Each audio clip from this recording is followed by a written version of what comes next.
One thing that I've wanted to do as long as I've had drones, which has been, I guess, a couple of months now, is to fly to the bridge that my ashes will be thrown off of, scattered from, and then fly the creek all the way down to the skinny dipping area. So I'm attempting to do that today. There are two 90-degree turns on Dogtown Road going west just before you get to the bridge. So I've just made the second of those 90-degree turns. We call them horse and buggy turns. And I'm descending to the bridge itself, and I use my zoom lens to get a little bit of a closer view of it there. And then I turn left and go downstream, attempting to get to the Skinny Dipping Creek. Now, at this point, I'm almost 2 miles from the farm, so I'm getting sporadically. I'm getting signals that the signal from the controller is being lost. So I go higher, thinking, okay, if I can just get high enough above the trees that are near where I am standing in front of the farm, the chances of my maintaining a signal are better. So I proceed on downstream. Let me get over the creek here so you can see it.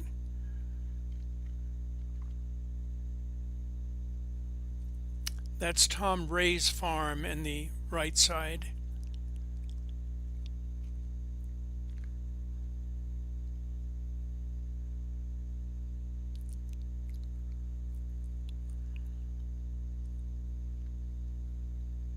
There's a beautiful garden there on the left side of the stream and of the bridge. He owns land on both sides of the bridge. So we're back to the stream and we're going downstream.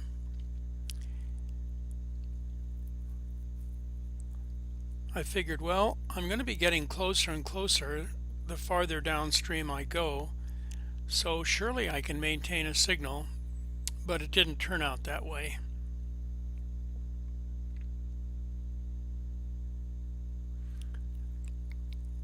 I've hiked through some of that area, and it's very nice. It's not, there's nothing developed back there at all.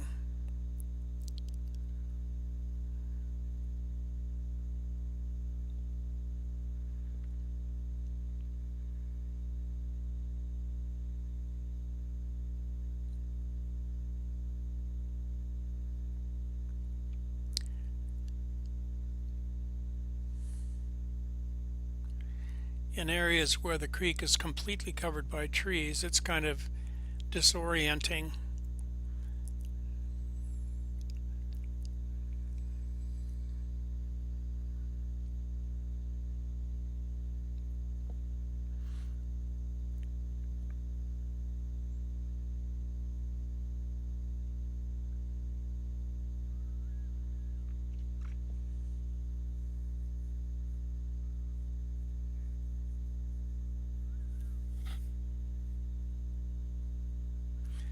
So anyway, I lose my signal, I come home, I get a new battery, and I decide, okay, I'm going to fly to the Skinny Dipping Creek, turn on the camera, and fly upstream.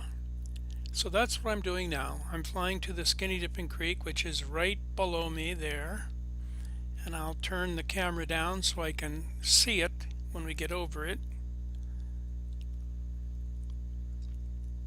And this is the area where 7 years ago and previous to that I used to go swimming.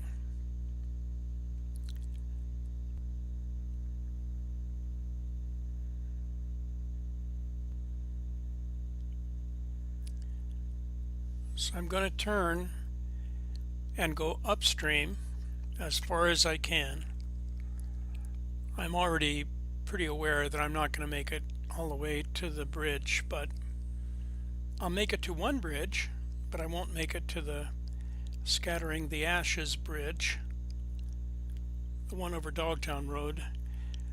The bridge that I do make it to is completely blocked off with big boulders, because the shophawkers have, and that stream on the right there is coming across shophawkers' land and has runoff from a few dozen head of dairy cattle. So the stream where we were swimming in it was not the cleanest to swim in, that's for sure. But anyway, we're moving upstream now, and we're going to come to another metal bridge that is not used. I can remember 40 years or so that we used to jump off that bridge, and I remember that it was accessible by cars from Dogtown Road or from Plano Road coming from the other direction. But no more. Hasn't been for over 10 years now. Maybe more than that. Probably 15 or 20 years. But anyway, Shophawker blocked it off so that he could have a nunnery at the end of his lane, which he renamed it Shophawker Lane. It was, I think, Wilson Lane, and then he blocked it off and renamed it so that no one could travel on it except him. And here's the bridge across Shophawker Lane, and you can see that there's no travel whatsoever on the right hand side of the bridge. Now we're moving up to the nunnery,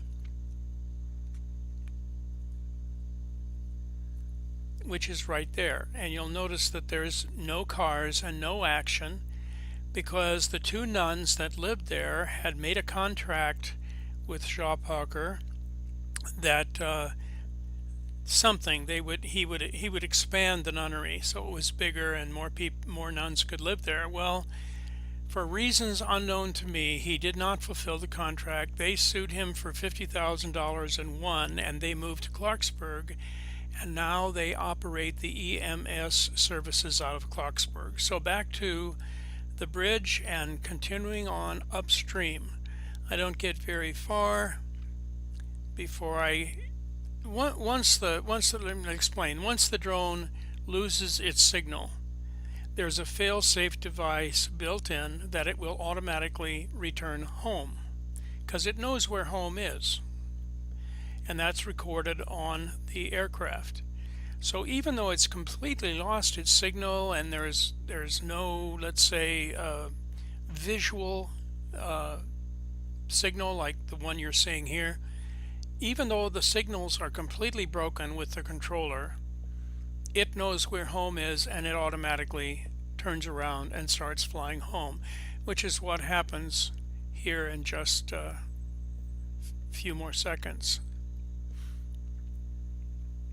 So I figured, okay, I did my best. I tried to fly from the bridge downstream, and then I turned around, came back, got a new battery, flew to the Skinny Dipping Creek, and then tried to go upstream, and that's what's happening here. And at some point now, it loses its signal. I don't know whether I've come to approximately the point that I lost it before when I was starting off from the bridge and coming downstream, but all I know is as soon as it loses the signal, it returns home, and that's what happens. So thank you for watching.